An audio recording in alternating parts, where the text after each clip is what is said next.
আসসালামু আলাইকুম রহমতুল্লাহ। আর নিউজ 24 আন্তর্জাতিক সংবাদে স্বাগত। শুরুতে জানিয়ে দিব আজকের প্রধান সংবাদ শিরোনামগুলো। আফগানিস্তানের কুন্দজ শহরের মসজিদে বোমা হামলা, নিহত 33। আফগানিস্তানের নিরাপত্তা জোরদারের সহযোগিতার প্রস্তাব দিল ইরান। যুদ্ধে আপত্তি থাকলেও রাশিয়ার মাঝে অরুচি নেই জাপানের, নতুন চুক্তি টোকিও মস্কোর। রাশিয়ার জব্দ অর্থ ইউক্রেনে পাঠানোর আহ্বান জেলেনস্কির। মোদির সফরের আগে বন্দুকযুদ্ধ, 6 কাশ্মীরি নিহত। ইউক্রেনের শক্তি বাড়াতে 20 দেশের বৈঠক ডেকেছে যুক্তরাষ্ট্র। পুতিন ও জেলেনস্কির সঙ্গে সাক্ষাৎ করবেন জাতিসংঘ মহাসচিব। রকেট হামলার অভিযোগে গাজায় প্রবেশের একমাত্র ক্রসিং বন্ধ করল ইসরায়েল। ইন্দোনেশিয়ায় ইসরায়েল বিরোধী বিক্ষোভ, আগ্রাসন বন্ধের দাবি। বামপন্থী ভোটারদের হাতে ম্যাক্রনের ভাগ্য। নিজেদের তৈরি সাজোয়া যান ব্যবহারের উপর জোর দিচ্ছে ইরান। আফগান সীমান্তের ওপার থেকে গুলিতে 3 পাকিস্তানি সেনা নিহত।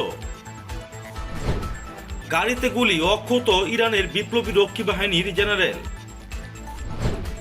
এবং সবচেয়ে থাকছে তুর্কি মসজিদে রাসূল সাল্লাল্লাহু আলাইহি ওয়াসাল্লামের জুব্বা প্রদর্শনী। এতক্ষণ শুনছিলেন শিরোনাম, এবারে চলে যাচ্ছি পুরো সংবাদে। আফগানিস্তানের উত্তরাঞ্চলীয় কুন্দুজ শহরের একটি মসজিদে গতকাল ভয়াবহ বোমা হামলায় অন্তত 33 জন নিহত এবং 43 জন আহত হয়েছে। আফগানিস্তানের মসজিদগুলোতে সম্প্রতি একের পর এক বোমা হামলার ঘটনা ঘটছে। তালেবান মুখপাত্র জাবিউল্লাহ মুজাহিদ সামাজিক মাধ্যম টুইটারে দেওয়া এক পোস্টে এই বোমা হামলার বিরুদ্ধে ক্ষুব্ধ প্রতিক্রিয়া ব্যক্ত করেছেন।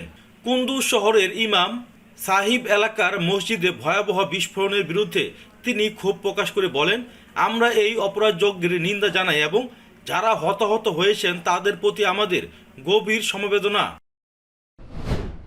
আফগানিস্তানের বিভিন্ন স্কুল ও মসজিদে একের পর এক হামলার ঘটনার পর সে দেশের জনগণের নিরাপত্তা রক্ষায় সহযোগিতার প্রস্তাব দিয়েছে ইরান। ইরানের প্রেসিডেন্ট সাইয়েদ ইব্রাহিম রাইসি আফগানিস্তানে সন্ত্রাসী হামলায় হতাহতের পরিবারের প্রতি শোক ও সমবেদনা জানিয়ে বলেন, আফগান জনগণের বিরুদ্ধে একের পর এক এই হামলার ঘটনা আফগানিস্তান সহ গোটা অঞ্চলের জন্যই হুমকি। ইরানের প্রেসিডেন্ট বলেন, সন্ত্রাসীদের গ্রেপ্তার করে তাদের শাস্তি নিশ্চিত করা আফগানিস্তানের তালেবান সরকারের দায়িত্ব।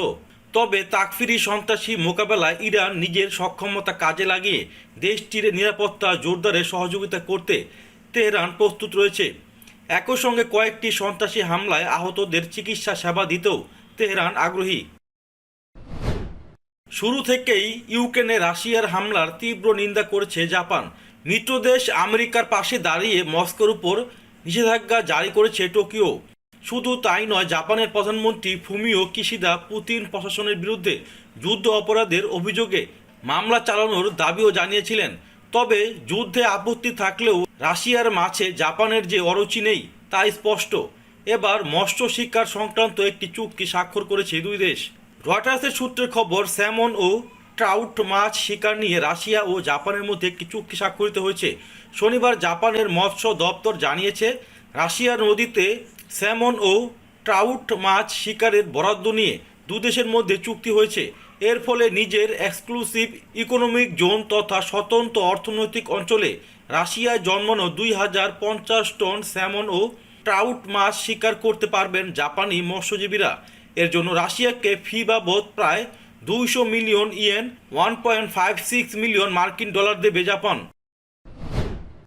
ইউক্রেনে সামরিক অভিযানের জের ধরে আমেরিকা সহ পশ্চিমা বিভিন্ন দেশ রাশিয়ার বিপুল পরিমাণ অর্থ জব্দ করেছে।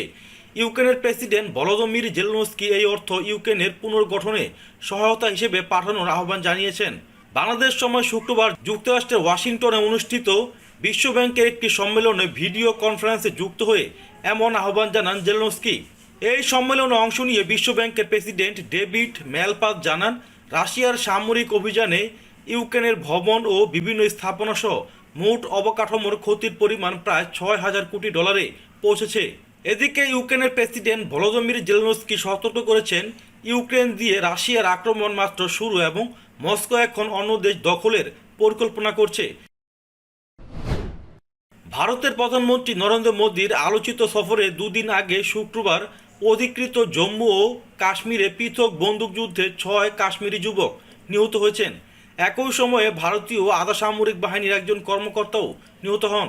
2019 সালে জম্মু কাশ্মীরের আধা স্বায়ত্তশাসিত মর্যাদা কেড়ে নেওয়া এবং দুটি কেন্দ্রশাসিত অঞ্চলে বিভক্ত করার পর নরেন্দ্র মোদী প্রথমবারের জনসমাবেশে বক্তব্য দিতে ওই অঞ্চল সফরে যাচ্ছেন। মার্কিন প্রতিরক্ষা দপ্তর পেন্টাগন 40 মিত্রকে নিয়ে আগামী সপ্তাহেই জার্মানিতে বৈঠক করবে। বৈঠকে ইউক্রেনের দীর্ঘমেয়াদী নিরাপত্তার প্রয়োজনীয়তা নিয়ে আলোচনা হবে। বৈঠকের বিষয়টি এমন সময় এলো যখন ইউক্রেনের সেনারা দেশটির পূর্ব এবং দক্ষিণে রাশিয়ার বাহিনীর সাথে লড়াই চালিয়ে যাচ্ছে।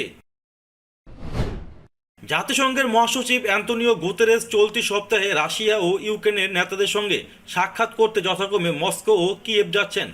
রুশ বার্তা সংস্থা তাস জানিয়েছে 26 এপ্রিল জাতিসংঘ মহাসচিব গুতেরেস মস্কো যাবেন। সেখানে রাশিয়ার প্রেসিডেন্ট ভ্লাদিমির পুতিন তাকে স্বাগত জানাবেন। এ সফরে গুতেরেস রাশিয়ার পররাষ্ট্রমন্ত্রী সের্গেই ল্যাভরভের সঙ্গেও কথা বলবেন বলে ক্রেমলিনের মুখপাত্র দিমিত্রি পেসকভ জানিয়েছে। এখান থেকে বৃহস্পতিবার তিনি ইউক্রেনের রাজধানী কিয়েভ যাবেন। সেখানে দেশটির প্রেসিডেন্ট ভলোদিমির জেলেনস্কি ও পররাষ্ট্রমন্ত্রী দিমিত্র কুলেবার সঙ্গেও সাক্ষাৎ করবেন। গাজা থেকে 3টি রকেট ছোড়ার অভিযোগে গাজায় প্রবেশ ও বের হওয়ার একমাত্র পথ ইরেস ক্রসিং বন্ধ করে দিয়েছে ইসরায়েল।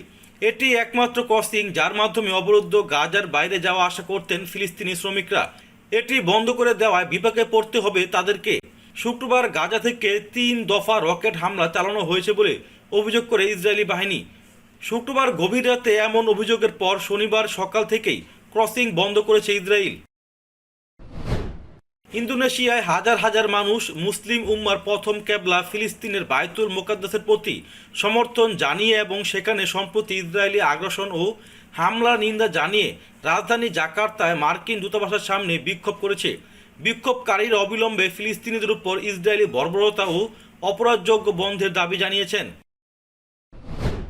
ফ্রান্সের জাতীয় নির্বাচনের দ্বিতীয় রাউন্ড অনুষ্ঠিত হবে রোববার। এদিন জনপ্রিয়তায় শীর্ষ দুই প্রার্থী ম্যাক্রন এবং লে পেন চূড়ান্ত জয়ের জন্য লড়বেন। জয়ের জন্য 50% বেশি ব্যালটের প্রয়োজন। এজন্য বামপন্থী ভোটারদের কাছে টানার শেষ চেষ্টা করছেন দুই প্রার্থী। রোববারের নির্বাচনের ফলাফল নির্ধারণে বামপন্থী ভোটাররা গুরুত্বপূর্ণ হবে বলে আশা করা হচ্ছে। ইসলামী প্রজাতন্ত্র ইরানের প্রতিরক্ষা মন্ত্রী মোহাম্মদ রেজা ওয়াশতিয়ানি বলেছেন, সশস্ত্র বাহিনীর কাছে নিজেদের তৈরি সাঁজোয়া যান হস্তান্তর করা হচ্ছে। তিনি শনিবার আরও বলেছেন, আমরা নানা ধরনের সাঁজোয়া যান নির্মাণ করেছি। এগুলো প্রয়োজন অনুযায়ী সশস্ত্র বাহিনীর বিভিন্ন বিভাগকে দেওয়া হচ্ছে। ইরানের প্রতিরক্ষা মন্ত্রণালয় অন্যান্য সামরিক সরঞ্জামের মতো সাঁজোয়া যানের উৎপাদন বাড়িয়েছে বলে তিনি জানান। আফগানিস্তানের সঙ্গে উত্তেজনার মধ্যে সীমান্তে আরও 3 সেনা নিহতের খবর দিয়েছে পাকিস্তান। শনিবার দেশটির সেনাবাহিনী জানিয়েছে, খাইবার পাখতুনখোয়া প্রদেশের উত্তর ওয়াজিরিস্তান জেলায় সেনাবাহিনীর উপর হামলা হয়েছে। আফগান সীমান্তের ওপার থেকে সশস্ত্র সন্ত্রাসীরা গুলি চালালে ওই 3 পাকিস্তানি সেনা প্রাণ হারান। পাকিস্তানি সেনা কর্তৃপক্ষ দাবি করেছে, আফগান ভূখণ্ড ব্যবহার করে পাকিস্তানি সেনাদের উপর একের পর এক হামলা চালানো হচ্ছে। তবে পাকিস্তানি বাহিনী হামলাকারীদের যথোপযুক্ত জবাব দিয়েছে বলে বিবৃতিতে দাবি করা হয়।